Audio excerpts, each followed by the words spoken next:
आखिर एक चुनाव जीता या हारा कैसे जाता है? क्या ये सिर्फ बड़े बड़े वादों और रैलियों का खेल है या इसके पीछे एक बहुत गहरी सोची समझी रणनीति काम करती है? चलिए आज इस सवाल का जवाब ढूंढते हैं असम के एक छोटे से तेल शहर डिगबोई के केस स्टडी के जरिए। यहाँ हम समझेंगे कि एक मॉडर्न इलेक्शन कैंपेन की मशीनरी असल में काम कैसे करती है। तो इस पड़ताल में हम सबसे पहले डिगबोई को समझेंगे, उसकी अपनी पहचान क्या है। फिर देखेंगे कि जो सीट कभी किसी का मजबूत किला हुआ करती थी, वो आज एक चुनावी रणभूमि में कैसे तब्दील हो गई।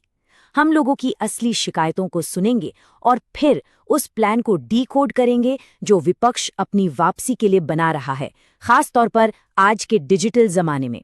तो आइए शुरू करते हैं डिगबोई से। देखिए, ये सिर्फ नक्शे पर एक जगह नहीं है, ये एक ऑयल टाउन है।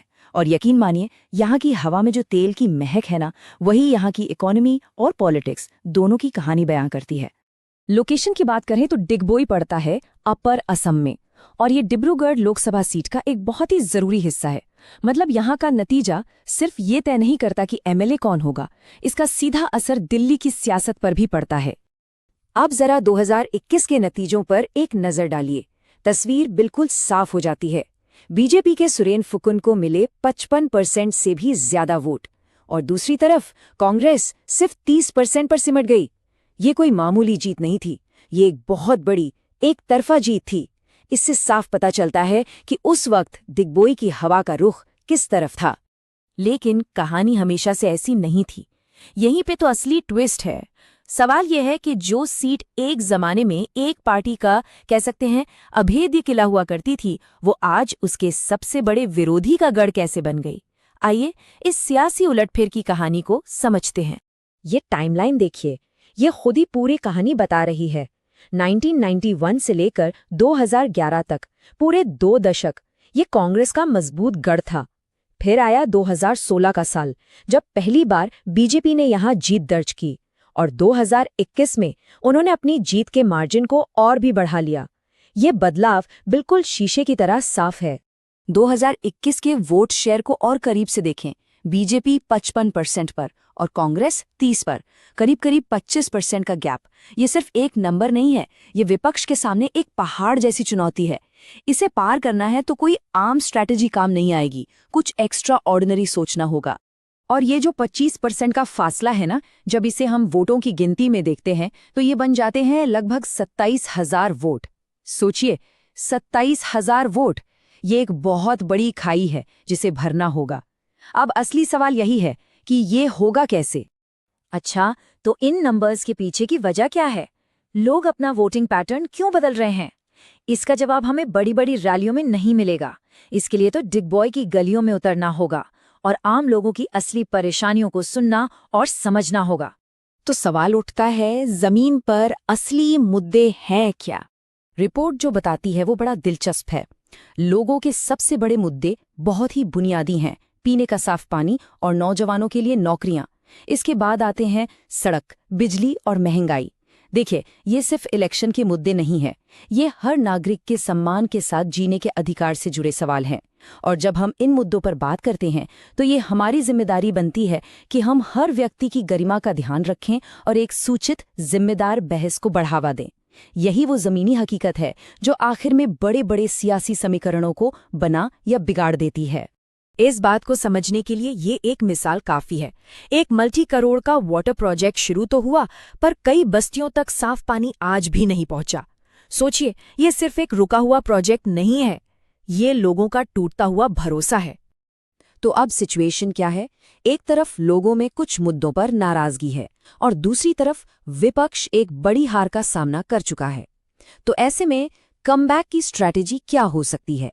आइए अब इस वापसी के प्लान की चीर-फाड़ करते हैं और देखते हैं कि इसका ब्लूप्रिंट कैसा दिखता है। इस स्ट्रैटेजी को एक फैंसी नाम दिया गया है, चतुर्मुख सिद्धांत। अब नाम सुनने में भले ही भारी भरकम लगे, पर इसका कॉन्सेप्ट बहुत सीधा है।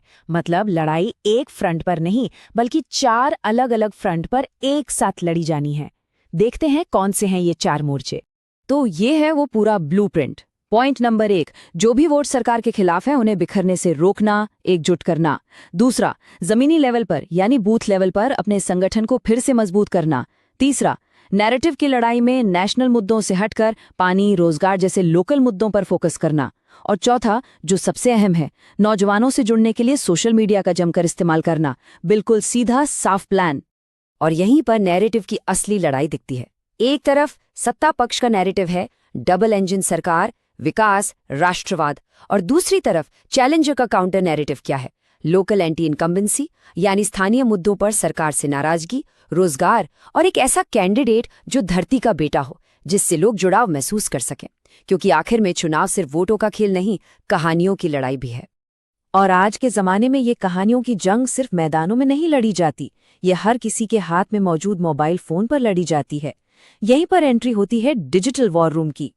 लेकिन एक बात यहाँ समझना बहुत जरूरी है, जब डिजिटल माध्यम से संवाद किया जाता है तो हर व्यक्ति की प्राइवेसी और सहमति का सम्मान करना सर्वोपरि है।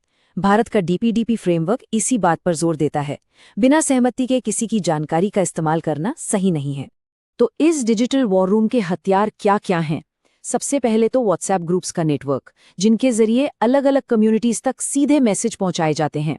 फिर है इंस्टाग्राम और रील्स, नौजवानों से कनेक्ट करने का सबसे अच्छा तरीका। और साथ ही एक्स यानी ट्विटर पर एक क्विक रिस्पॉन्स टीम, जो किसी भी अफवाह या गलत जानकारी का तुरंत जवाब दे सके। ये 21वीं सदी की लड़ाई है जो 2400 घंटे चलती है। और ये सब हमें एक बहुत बड़े सवाल पर लाकर खड़ा कर देता है। डिग बॉय जैसे स्थानीय चुनाव में असल में ज्यादा जरूरी क्या है? लोगों के जमीनी मुद्दे जैसे पानी और रोजगार को सुलझाना, या फिर ऑनलाइन दुनिया में व्हाट्सएप और फेसबुक पर एक मजबूत कहानी बनाना? जमीनी हकीकत या डिजिटल नैरेटिव? ये सवाल सिर्फ डिग बॉय का नहीं है, ये आज भारत के हर चुनाव की हकीकत है। यदि आप एक जन केंद्रित नेता बनना चाहते हैं और अपने निर्वाचन क्षेत्र का उत्थान करना चाहते हैं, तो blueprintstrategies.ai से mgr@blueprintstrategies.ai पर संपर्क करें या फोन 08042041602 पर कॉल करें। उद्देश्य राजनीति से परे,